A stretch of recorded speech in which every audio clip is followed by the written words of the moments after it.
On a cool October night in 1976, a small house in Massapequa sits quiet, almost sacred in its stillness.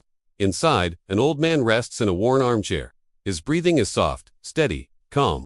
A cup of espresso cools beside him. A clock ticks gently in the background. This man is Carlo Gambino. The quiet Don. To the world, he was a shadow. But to the underworld, he was a king who ruled without raising his voice. His story begins far from New York. In 1902, on the sun-bleached shores of Palermo, Sicily, a place where honor was currency and silence was survival. As a young boy, Carlo learned early that power didn't always belong to the loudest man, but to the one who listened longest. At 19, he crossed the ocean to America. The journey was cold, crowded, uncertain, but Brooklyn welcomed him with its noisy markets, its immigrant dreams, and its hidden corners where deals were whispered, not shouted.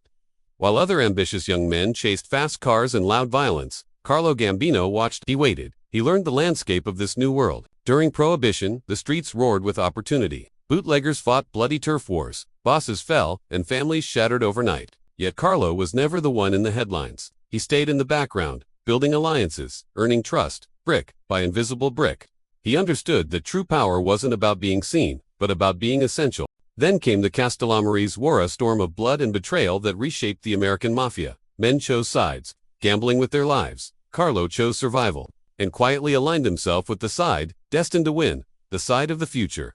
By the 1950s, his empire stretched across docks, unions, warehouses, and cash businesses that never closed their doors. He finally became the boss after the dramatic fall of Albert Anastasia, not with a gunshot, but through patience, respect, and perfect timing. He outmaneuvered everyone. While other mobsters flaunted their power with flashy suits and public appearances, Gambino hid his. He preferred soft handshakes over threats, small gestures over grand displays, and quiet rooms over crowded nightclubs. And somehow, he lived longer than almost all of them. He was never arrested for a major crime, never taken down by the violence he so expertly controlled.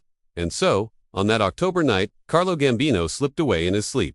No bullets, no betrayal, no final cinematic shootout, just silence. A quiet exit for the quiet Don. His life is a stark reminder that sometimes, the most powerful man in the room is the one who barely speaks at all.